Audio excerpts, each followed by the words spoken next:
Assalamu alaikum students. I hope you all are fine.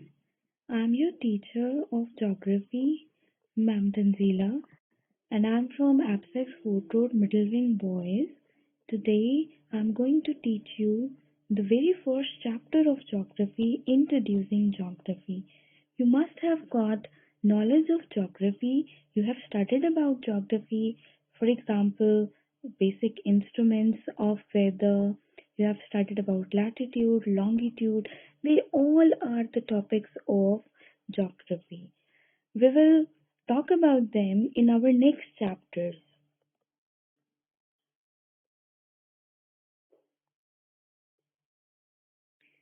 Geography is my world. It is your world. It's the world in which we are living in. Now, just look at this term geography. Geography itself comes from two words, that is geo and graphy. And what does geo mean? Geo means earth. And what does graphy means? It means to write about and to describe. So what you are to describe, what you are to write, you are to write about earth, its natural resources, for example, land, about mountains, rivers, vegetation, climate, and it can also include man-made features.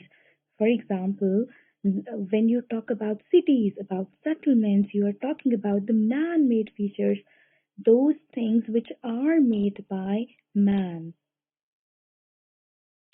Now, geography is divided into three main branches.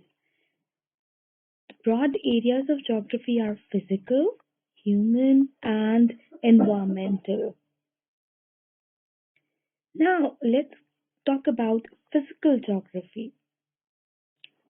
Just look at this picture, you find out that there we have plateaus, we have deserts, we have rivers, deltas, lakes, even mountain ranges, even we have basins, islands, archipelagos. These all include in physical geography. Now, the physical geography is subdivided into three parts. One is the physical features of landscape, that is relief and drainage. Now, in relief, we're going to talk about mountains. Mountains are of the height more than 500 meters. Then we are going to also talk about hills. Hills are less than 500 meters. Plateau. Rawalpindi is a plateau. They are also called tablelands. Drainage. Drainage is all about water areas. They can include lakes, rivers, swamps. Now, the next area of physical geography is the weather and climate. Today, our weather is cloudy. Tomorrow, it can be sunny. And day after tomorrow, it can be rainy. So, the weather includes everyday changes. Climate, on the other hand, what does it include? It includes a recorded temperature of a particular place for a longer period of time, even more than 30 years. We can record the climate or the temperature of that area. For example, climatically, we can divide whole of this world into three parts. One are the tropical areas, the other one is temperate, and the third one is polar. Pakistan is lying on the tropics, and we are on the tropical monsoon climate. The next one of area of physical geography is natural vegetation and soil. Now, what is this natural vegetation? Natural vegetation is all about forestation, the plants that we grow, and they are undisturbed areas, like they can be the natural ones. For example, Amazon is a natural vegetation.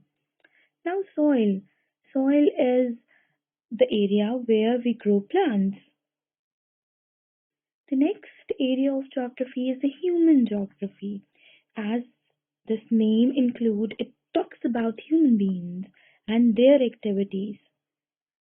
See in this picture, you find out settlement. Within that settlement, there are people living, and those people who are living in these houses, these beautiful houses, they must be doing something to meet with their everyday needs. Now, human geography includes people and their activities on Earth. It also includes human activities like buildings, agriculture activities, transport networks. Then the three main areas of human geography includes population, settlement, and economic activity. Now, within the population, what is population? It's all about the people who are living in a particular area or a place.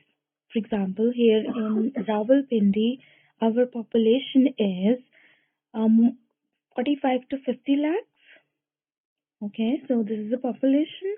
On the other hand, settlement. Settlement can be divided into rural and urban settlement.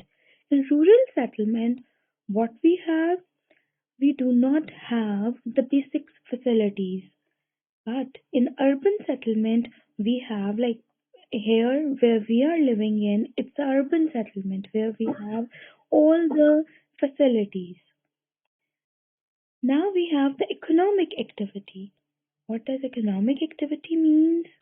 Those people who are living in a settlement, they are supposed to do any type of an activity. So what type of activities they are going to perform? It can include agriculture, industry. So they can also be even many more. They all are all about the economic activities we are doing. They are the part of human geography. Next one is environmental geography. Environmental geography, for example, here, just look at this picture. We have forest, we have uh, roads, and there is a heavy traffic on these roads. So this environmental geography deals with forestation and the interaction of human beings with nature, with environment. Now, environmental geography. It is all about land, people who live in it, and their connection with nature. How we are affecting the environment and how does environment affect us? This is the basic question that we are going to answer in environmental geography. For example, we here in Pakistan are wearing clothes according to our environment, according to our culture, and we are doing all this. So, culture and environment both are very important. We are living according to our culture and according to our environment.